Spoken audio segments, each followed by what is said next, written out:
സന്യാസ ഭവനത്തിന്റെ അകത്തളങ്ങളിൽ പ്രാർത്ഥനയും ജപമാലയും ശുശ്രൂഷയും സേവനവുമായി നടന്നു നീങ്ങുന്ന പ്രവർത്തന നിരതരായിരിക്കുന്ന ഈ സമർപ്പിത സമൂഹം കണ്ണൂരിന്റെ ഈ വീര്യമുള്ള മണ്ണിൽ ചവിട്ടി നിൽക്കുന്നത്, ഇങ്ങോട്ട് കടന്നു വന്നിരിക്കുന്നത് എന്തിനാണ് എന്നുള്ളത് തോമച്ചൻ വളരെ വ്യക്തമായിട്ട് അവതരിപ്പിച്ചു. ഈ അടുത്ത നാളുകളിൽ കേരളത്തിന്റെ മുഴുവൻ ശ്രദ്ധയും കടന്നു ചെന്നത് ബ്രഹ്മപുരത്തെ മാലിന്യ കൂമ്പാരത്തിലേക്കായിരുന്നു. അവിടെ നിന്ന് ഉയരുന്ന പുകപടലങ്ങളിൽ ശ്വാസം മുട്ടി മരിച്ച ഒരു കുഞ്ഞുണ്ട്. മനസ്സാ ആ വ്യക്തിക്ക് വേണ്ടി പ്രാർത്ഥിച്ചുകൊണ്ട് ഞാൻ ഇവിടെ നിൽക്കുകയാണ്. അതോടൊപ്പം തന്നെ മരണത്തോട് മല്ലടിക്കുന്ന, ജീവിക്കാനുള്ള അവകാശം നിഷേധിക്കപ്പെട്ട ഒരു പ്രദേശത്തിന്റെ ജനങ്ങളുടെ വികാരങ്ങള് നമ്മളൊക്കെ കണ്ടറിഞ്ഞതാണ്. ഇന്നിതാ കേരളത്തിന്റെ സാംസ്കാരിക ഭൂമികയിൽ ഞാൻ നേരത്തെ സൂചിപ്പിച്ചതുപോലെ സന്യാസത്തിന്റെ മാത്രമല്ല സമൂഹത്തിന്റെ പൊതുനിരത്തിലേക്ക് കൂടി, പൊതുസമൂഹത്തിന്റെ വിവിധ ആവശ്യങ്ങളിലേക്ക് കൂടി സ്വന്തം ജീവിതം ത്യാഗപൂർവ്വം സമർപ്പിച്ച ഒരുപറ്റം സന്യാസിനികൾ വരും. കേരളത്തിലെ മാത്രം 1,00,000 വരുന്ന സമർപ്പിത സമൂഹത്തിന്റെ പ്രതിനിധികളായി ഞങ്ങൾ ഇവിടെ എത്തി നിൽക്കുന്നത് എന്താണ്? ആവിഷ്കാര സ്വാതന്ത്ര്യത്തിന്റെ പേരിൽ ഞങ്ങളുടെ ഈ തിരുവസ്ത്രത്തെയും ഞങ്ങളുടെ ജീവിക്കാനുള്ള അവകാശത്തെയും സന്യാസത്തിന്റെ മഹത്വത്തെയും ചോദ്യം ചെയ്തുകൊണ്ട് ഞങ്ങളെ കക്കുകളിയുടെ ഇടയിൽ കലർത്തി കോമാളി വേഷധാരികളായി അവതരിപ്പിക്കുന്ന ഇവിടുത്തെ കലാകാരന്മാരുടെ അധമമായിട്ടുള്ള പ്രവർത്തനങ്ങൾക്കെതിരെ ഞങ്ങളുടെ വികാരം അറിയിക്കുവാൻ വേണ്ടിയിട്ടാണ്. പ്രിയമുള്ള സഹോദരങ്ങളെ, ഇന്ന് ഇവിടെ നമ്മളുടെ ഈ ഒരു ജാഥയിൽ, ഈ പ്രതിഷേധ റാലിയിൽ പങ്കെടുത്ത കയ്യിലല്ല, നിങ്ങൾ ശ്രദ്ധിച്ചുകൊണ്ട്, പ്ലാക്കാർഡുകളാണ്.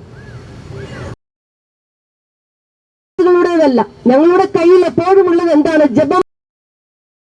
പ്രാർത്ഥനയുടെ ജപമാല ഉയർത്തി ഈ പൊതുസമൂഹത്തിൽ അവശത അനുഭവിക്കുന്നവർക്ക് വേണ്ടി, ലോകത്തിന് മുഴുവനും വേണ്ടി പ്രാർത്ഥിക്കുന്ന ഞങ്ങളുടെ കൈകളിൽ നിന്ന് ഈ പ്ലാക്കാർഡുകൾ ഉയർത്തിയത് ആരാണ്?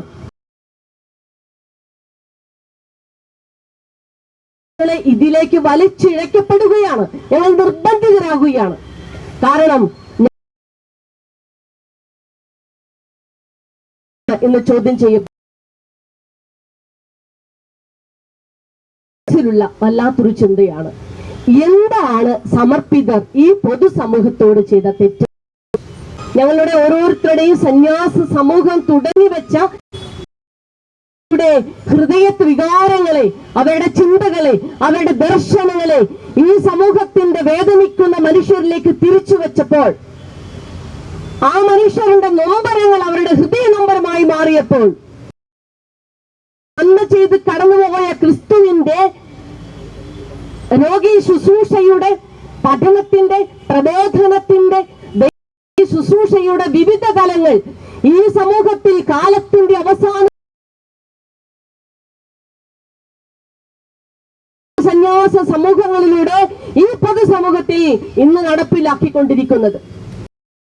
കോഴിക്കോട് മുതൽ കേരളത്തിന്റെ അങ്ങേയറ്റം വരെയുള്ള ജനവിഭാഗത്തെ നമ്മളൊന്ന് കാലഘട്ടത്തിൽ, അല്ലെങ്കിൽ 18ാം നൂറ്റാണ്ടിന്റെ അവസാനത്തിലൊക്കെ നമുക്കറിയാം ഈ കേരള സമൂഹത്തിന്റെ അവസ്ഥ എന്താണ്. ജാതിയുടെ പേരിൽ പോരടിക്കുന്ന, ഒന്ന് നോക്കിയാൽ കുളിക്കേണ്ടി വരുന്ന, കണ്ടാൽ വഴിമാറിപ്പോകുന്ന ഒരു ജനസമൂഹത്തെ ബെഞ്ചിൽ ചേർത്തിരുത്തി അക്ഷരം പഠിപ്പിച്ചതാണോ ഞങ്ങളുടെ സന്യാസ മുഖ്യധാരയിൽ നിന്ന് ഈ സമൂഹം പുറന്തള്ളിയ അവശരെയും പാവപ്പെട്ടവരെയും വേദനിക്കുന്നവരെയും രോഗികളെയും ഭിന്നശേഷിക്കാരെയും നെഞ്ചോട് ചേർത്ത് നിർത്തി അവർക്കൊരു ജീവിതവും അഭിമാനവും കൊടുക്കുന്നതാണോ ഈ സമർപ്പിതർ ചെയ്യുന്ന തെറ്റ്? ആലോചിച്ച് പോകുമ്പോൾ ഞങ്ങളുടെ മുഴുവൻ പരിശോധിക്കുമ്പോൾ ഇത്തരമുള്ള സേവനത്തിന്റെ മഹത്തായ കഥകളാണ് പറയാനുള്ളത്. വിപ്ലവം പഠിപ്പിച്ചിട്ടില്ല.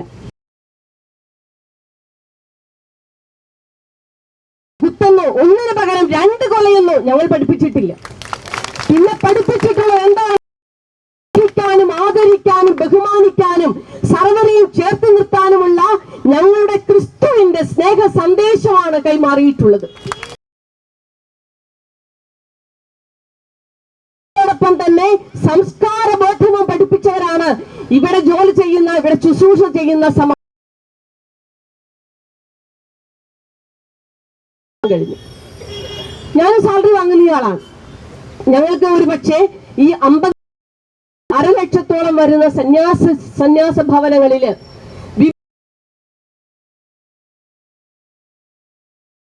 കോളേജുകൾ തുടങ്ങി, ഹോസ്പിറ്റൽ തുടങ്ങി പല മേഖലകളിൽ ജോലി ചെയ്യുന്നവരുണ്ട്. അങ്ങനെ ജോലി ചെയ്യുന്ന സമർപ്പിത സമൂഹത്തിന്റെ സാമ്പത്തികമായിട്ടുള്ള അവരുടെ ശമ്പള ഈ പൊതുസമൂഹത്തിന്റെ നന്മയ്ക്ക് വേണ്ടിയിട്ട് ശുശ്രൂഷ ചെയ്തു വരുന്നത്. വിദേശത്ത് നിന്ന് പണം വന്നിട്ടാണെന്നൊരു നിങ്ങൾ കാണുന്നത് എന്താണ്? ഒരുപക്ഷെ ഞങ്ങളുടെ വിവിധ കെട്ടിടങ്ങളായിരിക്കാം നിങ്ങൾ കാണുന്നത്. ആ കെട്ടിടത്തിന്റെ അകത്തളങ്ങളിൽ താമസിക്കുന്നവരാരാണ്? ഞങ്ങളല്ല. ഞങ്ങളുടെ അന്തേവാസികളായിട്ടുള്ള, അഗതികളായിട്ടുള്ള എല്ലാ നൂറുകണക്കിന് ജീവിതങ്ങളെ ചേർത്ത് നിർത്താൻ വേണ്ടിയിട്ടാണ് ഞങ്ങളുടെ സ്ഥാപനങ്ങൾ.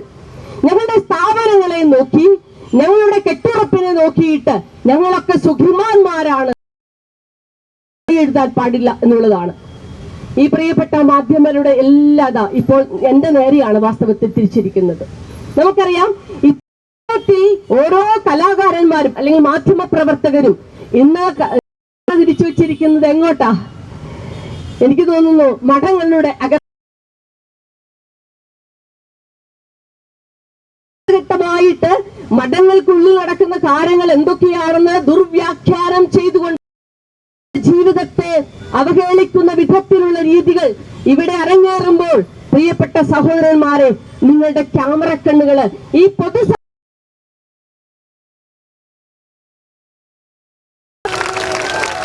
അപ്പോൾ നിങ്ങൾക്ക് ഉറപ്പായിട്ടും ഇന്ന് നിങ്ങൾ സൃഷ്ടിച്ചെടുക്കുന്ന അവർക്ക് വേണ്ടി ജീവിക്കുന്ന, അവരോടൊപ്പം ചേർന്ന് നിൽക്കുന്ന ഒരു വിഭാഗത്തെ നിങ്ങൾക്ക് പൊതുസമൂഹത്തിന്റെ അങ്ങനെയെങ്കിലും ഒരു നന്മ ചെയ്തുകൂടെ? നിങ്ങൾക്ക് ഒരു അവകാശം തന്നുകൂടെ? നിങ്ങൾക്ക് നൊമ്പരപ്പെട്ടുകൂടെ പറയുന്നത്? എന്ത് കണ്ടിട്ടാ പറയുന്നത്? നിങ്ങളോടല്ല എന്റെ ചോദ്യം, ഇവിടുത്തെ മാധ്യമ പ്രവർത്തകരോടും കൂടെയാണ് ഞാൻ പറയുന്നത്.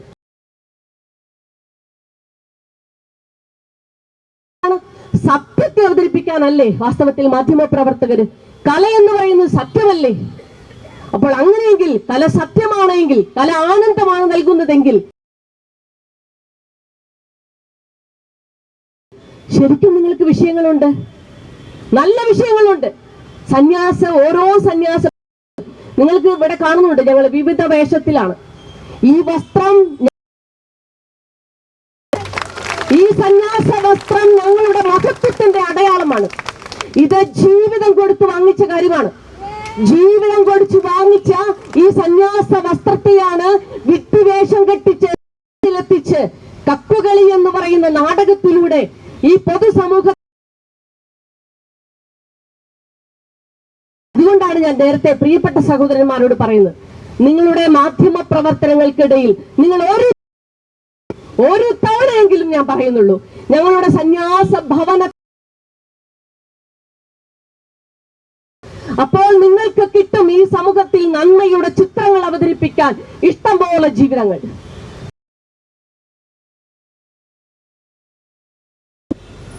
ഇവിടെ നിന്ന് ഞങ്ങളുടെ വികാരങ്ങൾ പറഞ്ഞാല് അത് ചങ്കുലഞ്ഞ് പറയാൻ മാത്രം ഇഷ്ടം ആരുമേ ആവശ്യപ്പെടുന്നുള്ളൂ. ഞങ്ങൾ ഇവിടെ നിന്ന് സ്വസ്ഥമായിട്ട് ജീവിച്ചോട്ടെ. ഞങ്ങൾ സമൂഹത്തിന്റെ പൊതുനന്മയ്ക്ക് യഥേഷ്ടം നൽകത്തക്ക വിധം ഞങ്ങളുടെ അഭിമാനത്തെ ഒന്ന് സംരക്ഷിക്കാനായിട്ട്, ഞങ്ങൾ ജീവിക്കാനുള്ള അവകാശത്തെ കടന്നു കയറരുത് എന്ന് മാത്രമേ പറയാനുള്ളൂ. അങ്ങനെ കടന്നു വന്നാൽ പ്രാർത്ഥിക്കാൻ മാത്രമല്ല ഞങ്ങൾക്കറിയാവുന്നത്, പ്രാർത്ഥിക്കാൻ അറിയാവുന്നത്. ഇവിടെ ഇരിക്കുന്ന വന്ദന സിസ്റ്റർ, ഞാൻ ആ സിസ്റ്ററിനെ പരിചയപ്പെട്ടപ്പോഴാണ് മനസ്സിലായത് സിസ്റ്റർ ഡിവൈഎഫ്ഐയുടെ സംസ്ഥാന മെമ്പർ ആയിരുന്നു. കോളേജിൽ പഠനം കഴിഞ്ഞ് ഈ സിസ്റ്റം. അപ്പൊ ഓർക്കണം, ഞങ്ങൾക്ക് പ്രാർത്ഥിക്കാൻ മാത്രമല്ല അറിയുക, ഈ ഞങ്ങളുടെ ഇടയിൽ നിശ്ചയമായിട്ടും വിവിധ ശുശ്രൂഷ നല്ല വിദ്യാഭ്യാസ സമ്പന്നരായിട്ടുള്ള ചിന്താശേഷിയുള്ള ശുശ്രൂഷ ചെയ്യുന്നുണ്ട്. അതുകൊണ്ട് ഓർക്കുക, ഞങ്ങൾക്കറിയാം, അതുകൊണ്ട്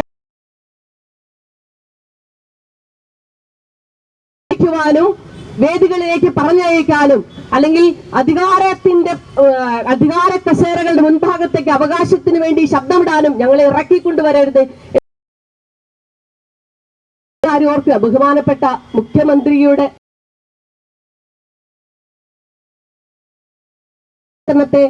തടസ്സപ്പെടുത്തുന്ന വിധത്തിലോ അല്ലെങ്കിൽ അദ്ദേഹത്തിന്റെ ചിന്തകളെ ഒരുപക്ഷെ ഒരിക്കൽ മാധ്യമപ്രവർത്തകർ കടന്നു വന്നപ്പോ അദ്ദേഹം പറഞ്ഞല്ലോ, കടക്ക് പുറത്ത്. ഞങ്ങളും ഈ സമൂഹത്തിൽ മുഖ്യമന്ത്രി ഭരിക്കുന്ന ഒരു സംസ്ഥാനത്തിന്റെ പ്രജകൾ എന്ന നിലയിൽ, എല്ലാ വശങ്ങളുമുള്ള ഒരു വ്യക്തികൾ എന്ന നിലയിൽ, അത് നിയമപരമായിട്ടാണെങ്കിൽ പ്രത്യേകിച്ച് സ്ത്രീ വിഭാഗം ഇത്തരം അപഹാസ്യങ്ങൾക്കെതിരെ ഒരു തവണ കടക്ക് പുറത്ത് എന്ന് പറയാനുള്ള ഞങ്ങളുടെ മുഖ്യമന്ത്രി പ്രകടിപ്പിച്ചു കഴിഞ്ഞു കഴിഞ്ഞാൽ ഏത് പ്രത്യയശാസ്ത്രത്തിന്റെ ഒപ്പം നിൽക്കുവാൻ ഞങ്ങളുണ്ടാകും. ജയ് ക്രൈസ്റ്റ്.